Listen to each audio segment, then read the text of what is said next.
तो IPL auction की बात करें तो देखिए बिल्कुल पास में ही है और उससे पहले सभी टीम्स अलग अलग स्ट्रेटेजीज बना रही हैं और हमने कुछ टीम्स के बारे में बात भी की है। इससे पहले सीएसके और केकेआर के बारे में बात करें तो अब हम बात करने वाले हैं आरसीबी के बारे में। Love, hello everyone, welcome to DNA. मेरा नाम है अर्पित और मेरे साथ है लव। तो लव, आरसीबी के लिए देखें तो उन्होंने दो बड़े प्लेयर्स हमें देखने को मिले कि लैम लिविंगस्टन छोड़ा, जिससे उनका पर्स जो है कहीं ना कहीं एक मिड रेंज में है कि जहां पर सीएसके केकेआर का पर्स 60 करोड़ 43 करोड़ के आसपास, सीएसके का केकेआर का 60 के आसपास है। तो उसके बाद अगर हम देखें तो आरसीबी का पर्स 16 करोड़, कहीं ना कहीं वो जो दो तीन मिसिंग पीस है, वैसे तो टीम पिछली बार जीती है लेकिन कहीं ना कहीं वो मिसिंग पीस अभी भी कंप्लीट कर सकती है। बिल्कुल, मतलब आरसीबी का पर्स ऐसा है कि 30 करोड़ चेन्नई से कम है और 50 करोड़ केकेआर से कम है। तो उनका प्लेयर्स भी और बहुत लेकिन चाहिए आरसीबी की जो आप ये देखिए कि लोगों की जो डिमांड है फैंस की, वो है पथिराना की डिमांड कि पथिराना मिलेगा हमें। 16 करोड़ में पथिराना कहाँ से मिल जाएगा आरसीबी को, मुझे अभी समझ में नहीं आ रहा है। तो मुझे ये जानना है कि प्लेयर्स किन प्लेयर्स को टारगेट करने वाली है और आरसीबी के टारगेट लिस्ट में जो प्लेयर्स हैं वो उनको 16 करोड़ में मिल सकते हैं या नहीं मिल सकते हैं, क्योंकि आपने एनगीडी जाने दिया है। हेजलवुड की इन्फॉर्मेशन है नहीं कि वो खेलेंगे या नहीं खेलने वाले, क्योंकि वो लगातार कई सारे मैचेस खेल के आने वाले हैं। उसके अलावा आपके पास मिडिल ऑर्डर में जगह है, क्योंकि आपने लिविंगस्टन को जाने दिया है। एज अ फिनिशर आपको एक खिलाड़ी चाहिए। आपके पास नंबर 3 में भी इशू है, क्योंकि लोग कह रहे हैं वेंकटेश के पीछे जाने वाले हैं। अगर आपको वेंकटेश मिलते हैं तो आपके पास एक तो बहुत चांसेस कम है कि मिलेंगे, अगर मिल जाते हो तो बहुत अच्छी बात है। लेकिन वेंकटेश अगर आपको मिल जाते तो उसका आपके पास कोई अच्छा पेसर रहने वाला है हेजलवुड के अलावा। हेजलवुड नहीं खेलते, आपका सीजन खराब है, क्योंकि आपके पास एनगीडी भी चले गए। कंप्लीटली आप तुषारा पे भी रिलाय नहीं कर सकते, तो आप बहुत ज्यादा फंस जाएंगे कहीं ना कहीं। लिविंगस्टन ने लास्ट सीजन जिस हिसाब से 8.5 करोड़ 8 करोड़ के आसपास उन्होंने खर्च किए थे आरसीबी ने लिविंगस्टन के ऊपर, परफॉर्मेंस वैसा बिल्कुल नहीं आया। अगर एक मैच में आप देखेंगे 50 आई तो वो भी बहुत स्लो आई थी। लेकिन उसके अलावा आपके पास कोई भी ऐसी पारी नहीं है लिविंगस्टन के पास। रिलीज सही था, लेकिन आप वहां पे फिल किसको करेंगे? क्या आप किसी डोमेस्टिक प्लेयर के साथ जाएंगे जैसा कि जीटी गई थी शाहरुख खान और तेवेटे के साथ, या आप कोई ओवरसीज प्लेयर आप मिडिल ऑर्डर में देख सकते हैं कोविडजे की तरह, जो थोड़ी बहुत बल्लेबाजी करना जानता हो लेकिन गेंदबाजी। चलिए फिर ऑप्शंस की तरफ देख लेते हैं कि आरसीबी के पास क्या ऑप्शंस रहेंगे। तो सबसे पहले अगर हम बात करते हैं फास्ट बॉलर, जिसके लिए हम देख रहे हैं कि फॉरेन फास्ट बॉलर अगर हेजलवुड के साथ एक बैकअप में आपको रखना है, नुआन तुषारा जरूर है आपके पास जो रिटेन किए हैं आपने, लेकिन उसके अलावा आपके पास ऑप्शन देखें तो यहाँ पर पथिराना, कोविडजे, Nortje, Spencer Johnson, Matt Henry, Gus Atkinson, Fazal Farooqi, Ngidi और विलियम रोरके। मुझे लगता है जो पिच के हिसाब से हाँ, और पिच के हिसाब से अगर देखा जाए तो मुझे यहाँ पर ऐसा हो सकता है कि एनगीडी आपने रिलीज जरूर किए, लेकिन आपको अगर सेम प्राइस पे 2 करोड़ में वापस मिलते, पिछली बार भी उनको बेस प्राइस में लिया था, तो बेस प्राइस में लेना चाहे तो अभी देखिए अच्छा सीजन उनका चल रहा है। India versus south Africa series में भी देखे तो पहले मैच में उन्होंने अच्छी बॉलिंग की है, तो एनगीडी को आप वापस ले सकते हैं। या फिर अगर अब पथिराना के लिए अगर 8 से 10 करोड़ में ब्रैकेट मानता हूं कि अगर इतना रहता है, बाकी स्लॉट्स कैसे फिल करेंगे? 6 करोड़ में कैसे स्लॉट फिल होंगे? 6 करोड़ में आपको बता दूंगा आगे अगर आप पूरा प्रोसेस देखेंगे। मेरे को लगता है कि 8-10 करोड़ अगर आपको कोई भी पथिराना मिलता है तो आप लगाइए। देखिए मैं बताता हूं पथिराना कैसे नहीं मिल सकता है। केकेआर पथिराना के पीछे जाने वाली है क्योंकि उनके पास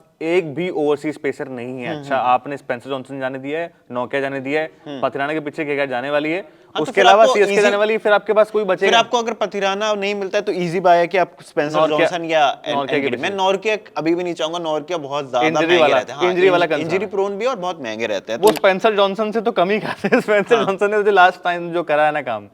खैर, तो ऑप्शंस के बारे में आप बता रहे थे। अब दूसरा अगर हम देखें तो ये तो मेरे को विलियम और के तो मुझे नहीं लगता लेना भी चाहिए। आप इतना ज्यादा उनको एक्सपीरियंस भी नहीं है, जरूर टेस्ट मैचेस T20 के बॉलर वो same goes for Gus Atkinson के लिए भी। अब एक अच्छा चॉइस है अगर हम फॉरेन ऑलराउंडर के लिविंगस्टन की जगह बात करें, लिविंगस्टन तो जरूर रहेंगे चॉइस में, हसरंगा आपके लिए। लेकिन मैं ज्यादा यहाँ पर अगर अपना बेट्स लगाना चाहूँ तो मैं 2 प्लेयर्स पे लगाऊंगा, वो है ब्रेसवेल, माइकल ब्रेसवेल। वो इंडिया में आकर उन्होंने इस सीजन अच्छा नहीं किया, पिछला सीजन जब वो इंडिया में आए थे सीरीज में बहुत रन्स मारे थे।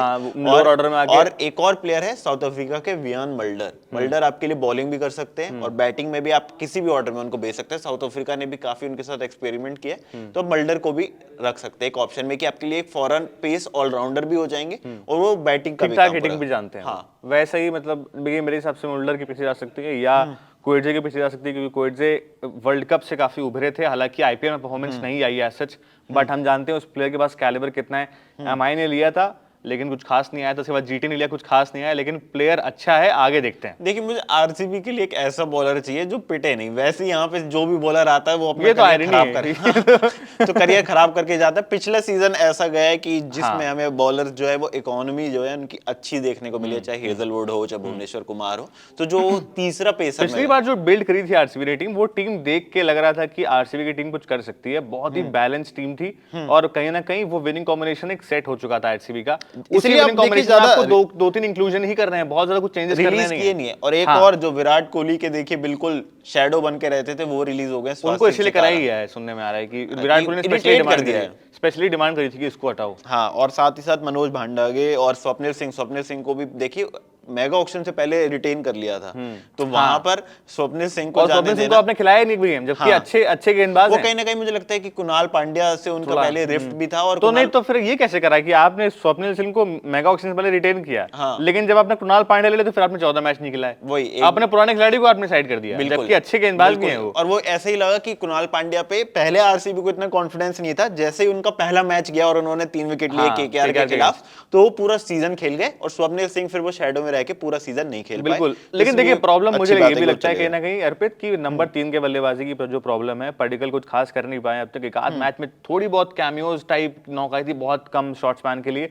उसके अलावा मयंक अग्रवाल का ट्राई किया था, नहीं चले थे कुछ। नंबर 3 ये जाने वाले हैं वेंकटेश अय्यर के पीछे। लास्ट सीजन तो यहाँ पर आपके पास देखिए ऑप्शन क्या रह सकता है अगर नंबर 3 के लिए बात करें तो एक है लवनीश सिसोदिया। वो अच्छे रन्स मारते हैं, बिल्कुल अच्छे बल्लेबाज हैं। और मैं बहुत शॉक था कि 30 लाख में केकेआर ने कैसे उनको रिलीज कर दिया है। जी। और ऑप्शन आपके पास वेंकटेश देखिए, वो मुझे लगता है कि पर्स के बाहर रहेंगे अगर सस्ता वाले मिलते तो। वेंकटेश मेरे हिसाब से आरसीबी के पर्स के अंदर ही आएंगे, क्योंकि बहुत अच्छा खेले ना। मयंक अग्रवाल, यश धुल आपके लिए एक अच्छे प्लेयर है। इंडिया के अंडर 19 के कैप्टन रह चुके हैं। इंडिया अंडर 19 वर्ल्ड कप जिताया भी है उन्होंने। शेख रशीद, उन्होंने देखिए अच्छे बल्लेबाजी की है। तो ये कुछ प्लेयर ऑप्शन आपके लिए टॉप ऑर्डर में रह सकते हैं जिसमें आप ट्राई कर सकते हैं। पृथ्वी शॉ भी है। पृथ्वी शॉ के लिए मुझे नहीं लगता कि आरसीबी जाने वाली है। जाने वाली है उनके पीछे। अभिषेक नाथ ने एक पॉडकास्ट में बोल भी दिया है कि मैं उनके ऊपर काम करना चाहता हूं। हाँ, तो फिर वही काम करें। लेकिन अब मुझे समझ में नहीं आ रहा है, स्वास्तिक चिकारा को जो रिलीज किया है इन्होंने, आपने खाली क्या इस बेसिस पे किया है कि वो बहुत ज्यादा रील बना रहे थे, या विराट कोहली ने बोला इसलिए किया? लेकिन बल्लेबाज बहुत जबरदस्त हैं। आप यूपी की टी20 लीग देखिए, क्या बल्लेबाजी, क्या हिटिंग करी है। समीर रिजवी के बाद अगर इसी की बात हो रही थी तो वो स्वास्तिक चिकारा ही थे। स्वास्तिक चिकारा मेरे को नंबर 3 खिला सकते थे आप उनको, एक आध मैच में ज्यादा हैवी प्राइस में गए थे। ऐसा हो सकता है कि आप उनको बेस प्राइस में लेना चाहे, अगर और टीम उस पे बोली नहीं लगाती है, उनको स्पेस नहीं मिलता है उसके लिए, तो मुझे लगता है स्वास्तिक चिकारा वापस भी आ सकते हैं। इसके अलावा अगर हम एक और बात करें जो है इंडिया पेस ऑलराउंडर, उसमें आपके पास ऑप्शन है अगर हंगर केकर का एक ऑप्शन है, शिवम मावी बहुत टाइम से सर्किट से बाहर रहे हैं और इंजरी नागरकोटी का भी बाहर कर देगा। लेकिन वही है कि नागरकोटी का भी कोई रिंजी वाला ही सीन रहता है कि बॉलिंग बहुत तेज डालने के चक्कर में कई बार इंजरी बहुत ज्यादा हो जाती है। लेकिन एक अच्छे ऑलराउंडिंग ऑप्शन है। लेकिन 2 अच्छे फास्ट बॉलर में ऑप्शन है जो हम और रख सकते हैं। वो है अगर हम देखें तो चेतन सकरिया एक अच्छे बॉलर है। और उसी के साथ साथ जो अभी हमें सैयद मुश्ताक अली ट्रॉफी में चल रहा है वो है आकाश मडवाल।